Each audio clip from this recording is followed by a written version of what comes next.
Kata orang, banyak jalan menuju Roma, tapi jalan satu-satunya kalau lewat jalur laut, kita mesti mampir di kota Civitavecchia. Kecuali kalau kamu punya yak pribadi, bisa aja bersandar di dermaga di Ostia yang jaraknya lebih dekat dari pusat kota Roma. Banyak jalan juga menuju Roma dari Civitavecchia. Civitavecchia sebenarnya sudah termasuk wilayah Roma, tapi jaraknya ke pusat kota masih sekitar 60 km.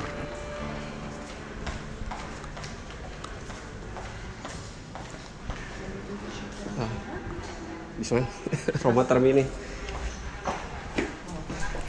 Selama ada jalur kereta, selalu jadi pilihan saya yang utama.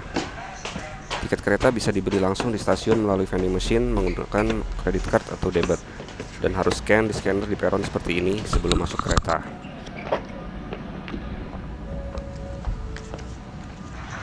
Tadi pengumuman apa ya? Kok pada lari? Jangan-jangan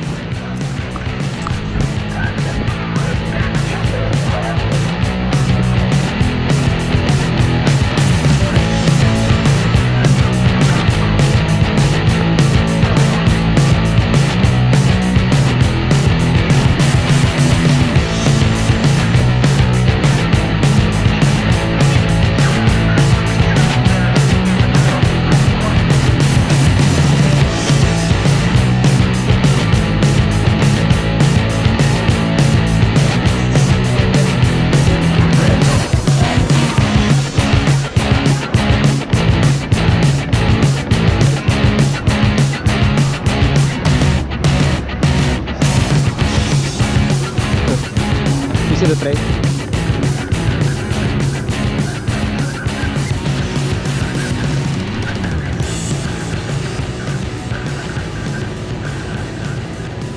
ya, kasih.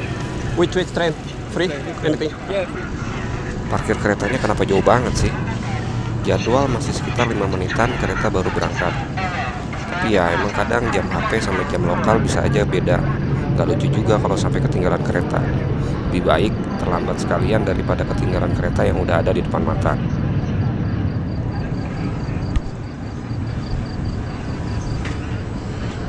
Kereta ini berangkat pukul 12.45 dan perkiraan waktu untuk sampai ke tujuan akhir stasiun Roma Termini sekitar 1 jam 5 menit dengan 8 pemberhentian.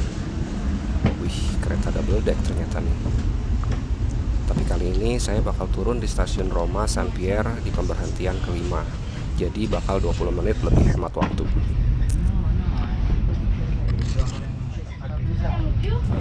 Harga tiket kereta ini 4,5 euro.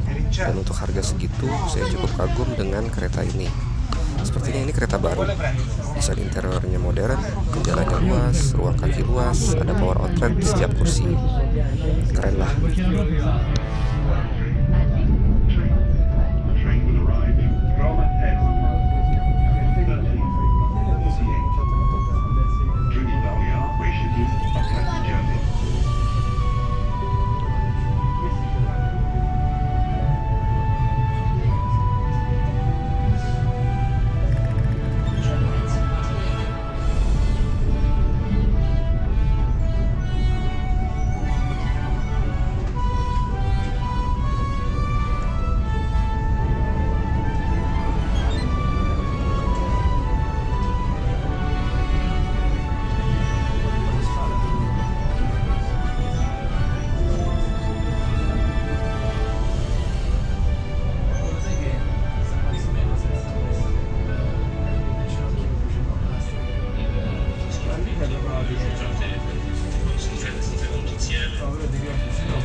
Sebagian besar pemandangan perjalanan adalah menyusuri tepi laut terus ke arah tenggara di sisi kanan kereta. Sedangkan di sisi kiri adalah rumah-rumah mewah dengan pemandangan laut. Baru setelah stasiun Ladispoli atau pemberhentian ketiga, kereta berbelok ke timur menjauhi lautan. Di 19 menit terakhir ini pemandangan berubah menjadi ladang hijau, pertanian, dan perkebunan, dan terowongan.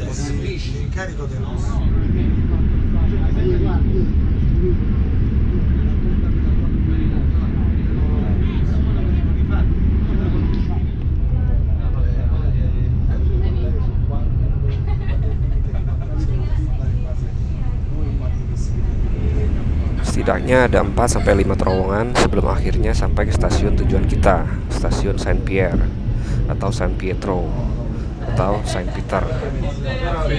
Dan nama stasiunnya tentunya bisa ditebak tujuan pertama saya di kota Roma ini.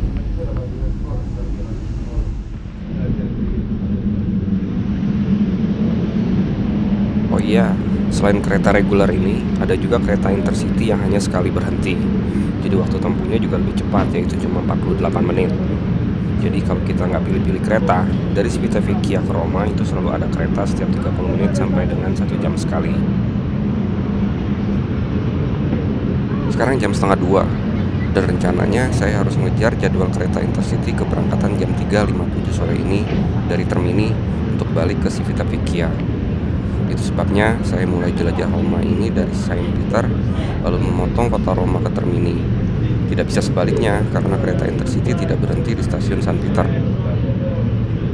Titik-titik tujuan sudah saya tandai lengkap dengan perhitungan waktunya. Semoga aja semua sesuai rencana.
Vatikan atau nama resminya negara kota Vatikan adalah negara di dalam negara yang dikelilingi tembok di dalam kota Roma.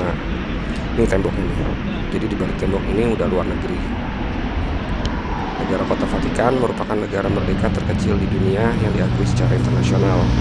Luas areanya cuma 44 hektar dan populasi sebesar 842 jiwa. Dipimpin oleh uskup Roma yaitu Sri Paus. Sebelum tahun 1870, Sri Paus memimpin negara gereja yang luasnya meliputi sebagian besar Italia bagian tengah ke utara.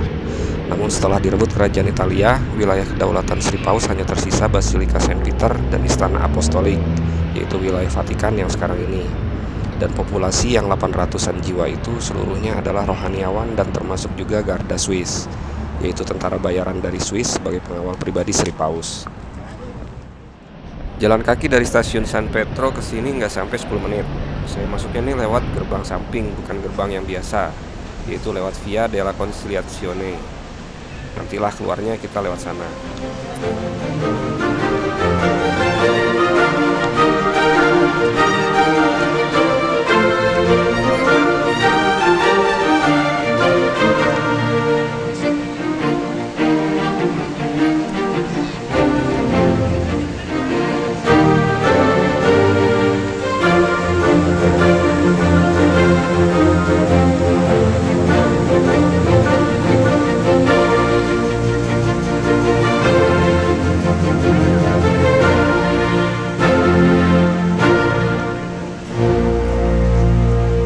Baru aja bubaran event besar pertemuan masyarakat dunia dengan Sri Paus Prancis memperingati 100 tahun hari kelahiran Luigi Giussani. Makanya kursi-kursi masih banyak nih di sini lagi diberesin.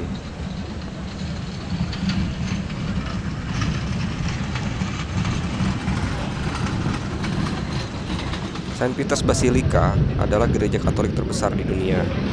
Luasnya adalah 23.000 meter persegi.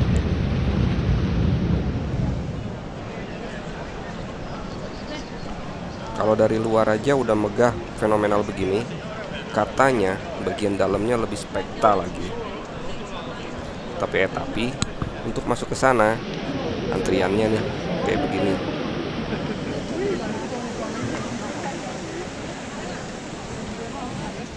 Dan gini.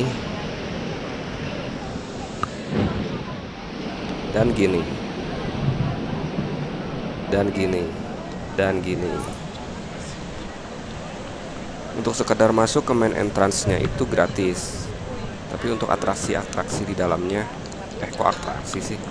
Pokoknya di dalam itu nanti kita bisa naik ke area dom. Ada juga ruang pusaka, juga ke bawah tanah. Nah, buat masuk-masuk ke sana itu baru ada biaya tiket 8 sampai 10 euroan.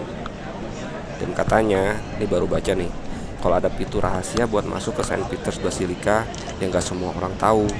Jadi bisa skip antrian. Pantesan banyak nih orang-orang Bangla yang nawarin skip antrian.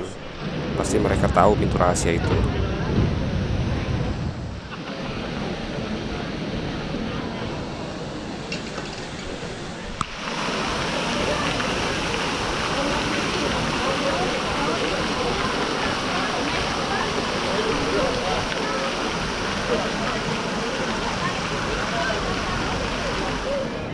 Kita tinggalin dulu kota Vatikan.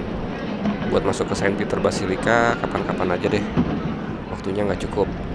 Kita lanjut ke tujuan kita selanjutnya.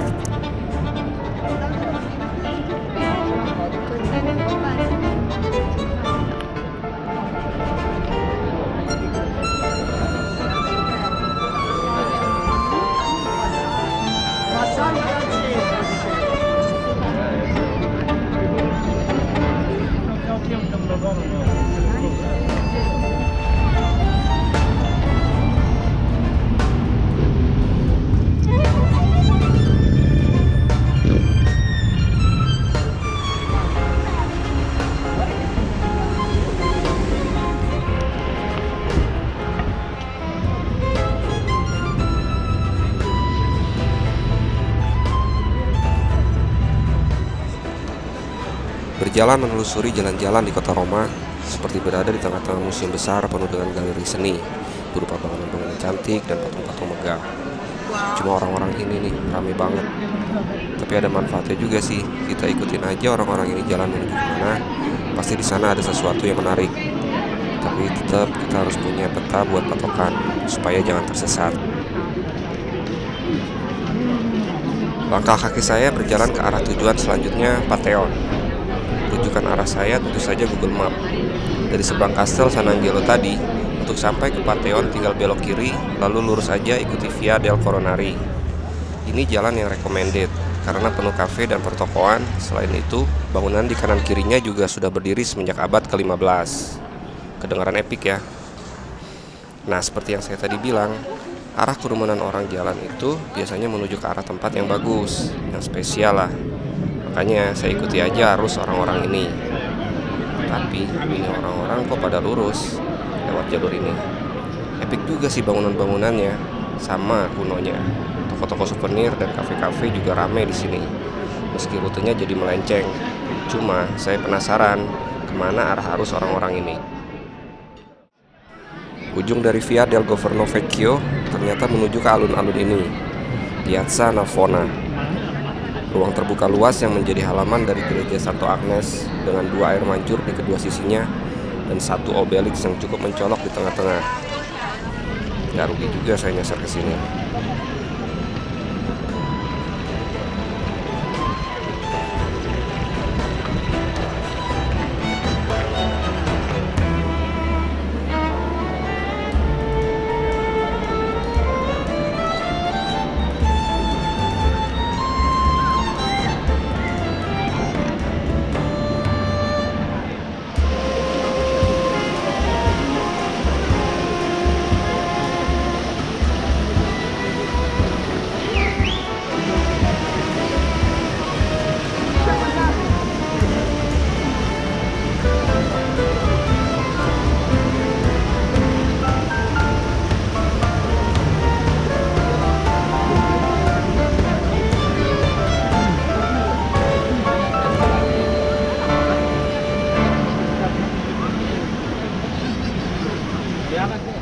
Selepas dari Navona, lanjut cari jalan lagi ke tujuan awal kita.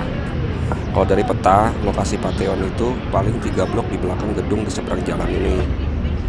Nah, kita harus ketemu celah yang bisa nembus sampai ke belakang gedung.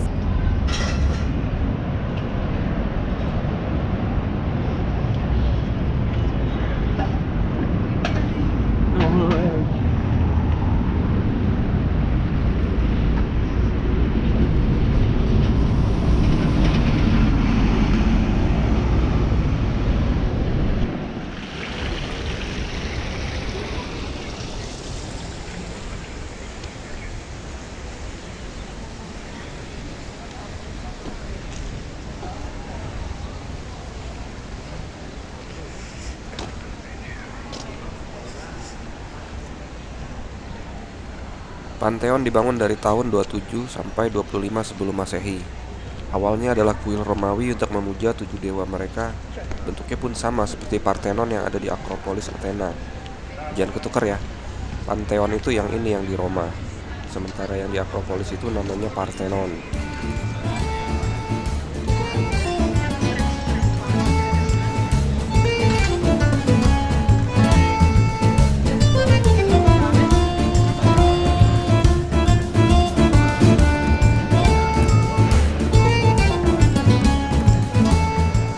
Nah, kita muncul dari bagian belakang Pantheon. Ruangan besar berbentuk lingkaran dengan dom raksasa ini baru ditambahkan pada tahun 118 setelah Masehi. Dan kemudian Pantheon berubah fungsi menjadi gereja Katolik. Selain itu, Pantheon juga menjadi makam raja-raja dan juga makam dari orang-orang terkenal. Salah satunya adalah pelukis Renaissance Raphael.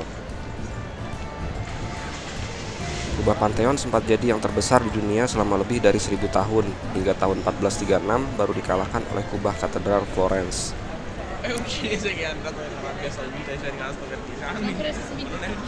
Bisa dilihat di bagian atas ada pipa air yang muncul tuh, offside. Pastinya itu bagian dari seni. Emang gitu ya? Banyak juga bangunan di dunia yang kemudian mengikuti rancangan kubah Pantheon. Di antaranya adalah Universitas of Virginia, Library di Columbia University, Grand Auditoriumnya Universitas Tsinghua, Jefferson Memorial di Washington DC, dan Perpustakaan Nasional di Melbourne. Untuk bisa masuk ke dalam, untuk hari Sabtu dan Minggu memerlukan reservasi, dan sayangnya untuk hari ini sudah penuh. Sayang banget ya. Mungkin kalau di hari lain bisa bebas masuk kan, terutama kalau lagi sepi turis. Ya sudahlah, kita nikmati aja kemegahan bangunan ini dari luar.